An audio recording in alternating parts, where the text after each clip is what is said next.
Guys, our friends at BioOptimizers have just released their new formula for Magnesium Breakthrough, the most powerful magnesium supplement on the market today. This new 4th generation formula means Magnesium Breakthrough is now even more potent and effective for reducing stress, improving sleep, and boosting energy levels. In every bottle of Magnesium Breakthrough, you're going to get 7 unique forms of organic, full-spectrum magnesium, which supports your physical and mental health.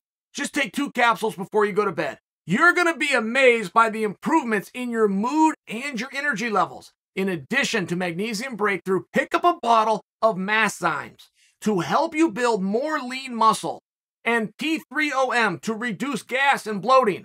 BioOptimizers offers a 1-year full money-back guarantee. If you're not happy, just send back your remaining unopened bottles within 365 days. They'll give you a full refund. Visit biooptimizers.com/Chael. Be sure to use the promo code Chael. That's going to get you 10% off and free shipping, or just click on the link below. Ahsoka Tano's love interest. This is the name. This is their Twitter name. Just tweeted to me. Does Chael Sonnen think Paulo Costa actually knocked out Logan Paul in that video? LOL. Yeah. Am I wrong? Do I have that wrong? I've been a mark before. Do I have that wrong? Yes. I don't think he was like unconscious or out cold, but yes, that was a real shot. They were sparring and it was extremely hard, and Logan took a shot and Paulo went down. I don't want to get hung up on the term knocked out. Am I wrong about that? And while you're pondering that thought, what do you make of Jake and Askren and the line? Are you guys following this? Because DraftKings put this out last night. So we had word 2 nights ago, around midnight. Khamzat is a massive influencer in the sport of boxing. I mean, he had like 3 million followers. And he's right. A lot. He's not Ariel. Nobody's Ariel. But he's Ariel-esque. That he's not looking to troll and have conversation and have fun. He's looking to bring you guys information. And he brought that information. I was literally in bed. I mean, this is midnight. This is 1 o'clock in the morning. I even call and wake up my producer in California to say, because we had a piece done. We had a piece done speculating Anderson versus Jake. So I call him, hey, this is about to break. And if this breaks before our piece goes out, we're going to look dated. If we get it out just before, it's just one of these things. I'm just sharing with you the time frame. And why I happen to remember that this was around midnight, 1 in the morning. So the next day, it's official. It's confirmed by the time I get up. This is 5 hours later, 6 a.m. It's confirmed, it's official. DraftKings has Jake Paul the favorite. Okay, now this is yesterday. I want you to have the time frame. This is just yesterday. This is 24 hours ago. Anderson Silva is now the favorite. Now, I've seen lines move, and so have you. But DraftKings is a leader in the industry, has the line that you can count on because they're the ones that are actually going to pay you should you win the bet.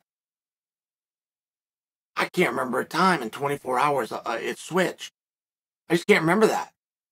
I've seen them change, but not the favorite go to the underdog. Now, I want to break it down from both perspectives because I would love to hear your guys' opinion. And we can't just go control the line, but we can make guesses for what this is going to do. I want to start with Jake Paul being the favorite. Jake Paul sucks. Jake Paul would never fight a real fighter. Jake Paul would never fight Anderson Silva. Jake Paul would never fight anybody with a striking background. Jake Paul's never going to fight anybody that weighs close to 200 pounds. What happened to that? I mean, what happened to that? If he's so bad and we truly believe that, if he doesn't belong and we truly believe that, how did he start out as the favorite? I think it's a very helpful thing to this fight that he is no longer the favorite. I would be sitting over here right now, smashing your face in it like the puppy that missed the paper if he was still the favorite while we continue to live on the idea that he doesn't belong. I say, how did we get there? We didn't get there because Anderson Silva was 44 years old. A lot of times we would. Haven't seen Anderson. Anderson's been out 4 or 5 years. He looks pretty good, and I hear he's training. No, that's not what this situation is. Isn't it like the night that Roy Jones came back? Or the rumored return of Oscar De La Hoya, where we got to guess? We don't know where they're at. Anderson went straight from MMA and pursued what he'd been saying he wanted to pursue all along, which was boxing. Oh, and by the way, went the distance. The distance, see, that represents something. You're out there doing 10 rounds in a sport that you're not familiar with. He goes the distance in enemy territory in a sold-out crowd against Julio Cesar Chavez's son. I mean, this is a real guy. This is a real match. 45 doesn't weigh into it. That match just happened. That wasn't 2 years ago. Wasn't close to 2 years. I don't know what it was. But it wasn't even 2 years. So that's not how we got there. So if we didn't get to Jake Paul being the favorite because we're diminishing Anderson, if we didn't do that, what's left, guys? There's only one thing. You think Jake Paul's pretty good. Why don't you ever tell him that? I'm just curious. Is it because social media is only for haters? Is that what it is? Is it that Jake Paul actually has a ton of believers and a ton of supporters? They just keep their mouth shut? Because that's a real thing. Left and right, it's a very different thing. But is that all this is? Because a lot of things lie. Numbers don't. He was a favorite over Anderson Silva. No matter how limited he might be, he is an undefeated boxer. 2-0, fine. But when it's 2-0 over champion, right, it's an interesting thing. So Anderson's now taking the lead. Anderson should be in the lead. Anderson should be the favorite in this match for a plethora of different reasons.